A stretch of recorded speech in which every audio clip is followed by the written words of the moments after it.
Hey, coin op friends, I want to give you an update here on our barn find this year. We did get all the keys and everything is open.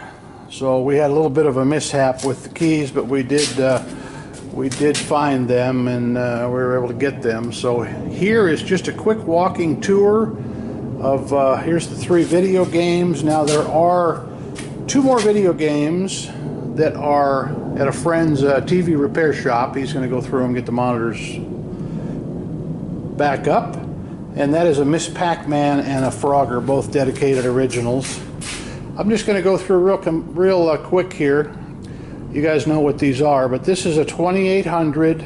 It is complete, and it really is nice. I have pictures of the insides, but you know, y'all know what they look like. There is a broken glass here, but luckily that is a flat glass. I'm just going to go with the order, kind of mix around here. Here's a 449, nice Rocco. It's dusty, it's dirty, it's complete. Okay, everything's in there. Nice shape, you know, hasn't been played for 20 years, so don't ask if it plays. We're not plugging them in because obviously they need to be cleaned and oiled. Here's a 448 that I need to know what cabinet key fits it. I'm going to look it up tonight, but if somebody can tell me what a 448 uses. I have not got it open. I've got, this is the nicest 454. I operated some of these back in the late 70s, early 80s, and these were great playing machines. Just had so few problems with them. They sounded good. So anyways, that's the best 454. I've got 3, and I don't want to call them junkers, but they do have some parts missing and broken glass. Now this is a 442 that I also have not been able to get into, only because I don't know what the cabinet key is, and I have 100 keys here. I'm just not that familiar with Roccolas anymore. This one here, 484. However, immediately it's missing the amp and the keypad. However, I still have a full truckload of parts to pick up out of this group, so I would imagine the parts are there. Probably bad if they're out of the machine, unless they just robbed them to, you know, get something else going. But here are the other 3 454s. Definitely negotiable on these. This got a broken glass in the front one. I think the second one, the bottom glass, well, I guess it's the top glass is broken here. You can see the duct tape job. One of these says quadraphonic, and I don't know, I don't remember that, but quadraphonic was big in the late 70s. Anyways, there's some projects there. The price is right.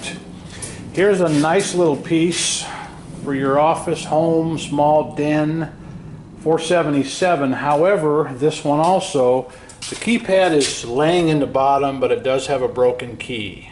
It's also missing the amp, which once again may be in the parts, and I can't see why it wouldn't be. This was not that big of an operator to where he lost a bunch of stuff. So I got a couple of these coffins. There may actually be 4 of those. And then this Wurlitzer here probably looks worse than it is. It's got a broken glass, broken dome, and part of the trim in the front is missing.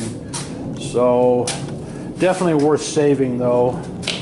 Here is a 3000, and I did not take the back doors off, but from the front everything that I can see is there, so I marked it complete with a question mark. I think it's okay.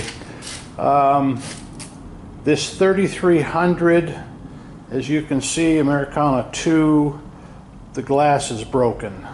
According to the operator, came off location just like that because they broke the glass. I think it is complete. The only thing, I did not see a coin mech, and the credit unit is not in it. It could be laying in the bottom. Once again, it could be in with the parts, but bottom glass is broken. This does have the golden bar feature. This Superstar looks nice. I do not have what I think is a number 110 key. 3600, I think it takes a 110 key. A 105 key did not work, so I need to get a 110 key. But it's nice and solid. and I'm guessing it's complete, but we'll have to double check. Here's another really nice 3000. This is complete. Had it open. It's got a little loose veneer work, as you can see here on the front corner. Nice box to restore though. Some more loose trim there. The sides don't seem too bad. The chrome on these is all phenomenal for the simple fact that they're from Nevada, and nothing rusts here in the desert. So anyways, if you want a nice project, that is the one.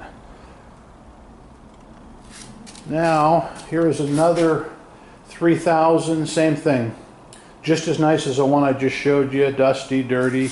I opened it up, it's all there, took the back off, it's complete.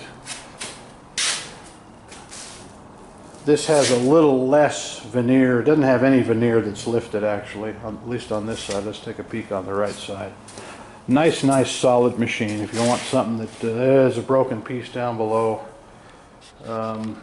which not the biggest deal. Most of these have the cash box covers and the cash bags. I've slid them in just for safekeeping. Now these are those two satellites. I think they're 5132s if I remember right. I never really had any experience with these because these are not a jukebox. They have nothing inside of them except CoinMech credit unit, and they hook up to another machine that would be located on the premise somewhere else. So kind of a big wall box, and they are complete and they're in nice shape. A lot of these parts will interchange, but it does not play music, guys. That's just a selector. Here's the frontal one with the title strip holder closed. Once again, very nice shape. They both have the golden bar feature. This guy was big on golden bar, about everything he had. And I'm going to show you a booth box that actually has a Wonder Bar, they called them golden bars. These two booth boxes, I actually have these on eBay. I have a key for this Wurlitzer. Nice shape. Got the golden bar, and definitely does not need to be re-chromed. It's in nice shape. I had it apart, the cash box is in there.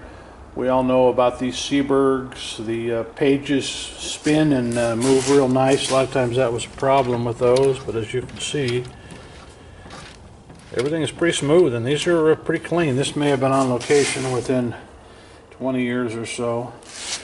Here's my pride and joy, the Atlas Shuffle Alley. I don't have the deck yet, but this is in super nice shape. Now this is a 1968, and the guy that I bought all this equipment from, he bought the business in '76, and he claimed that this was in the warehouse and never was on location when he owned the business. So it has been off location since at least '76, and who knows, could have been 1970 or 1968. But this is an 8.5 foot bowler, much more desirable than the real long ones. It is a puck bowler, and we'll have the balance of it here on the next load. So I thought I would update you guys.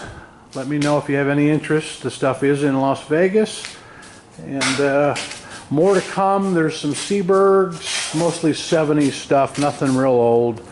And that's it for now, guys. You can message me at lasvegascoinop@gmail.com. Thanks for tuning in. Nevada Arcade out.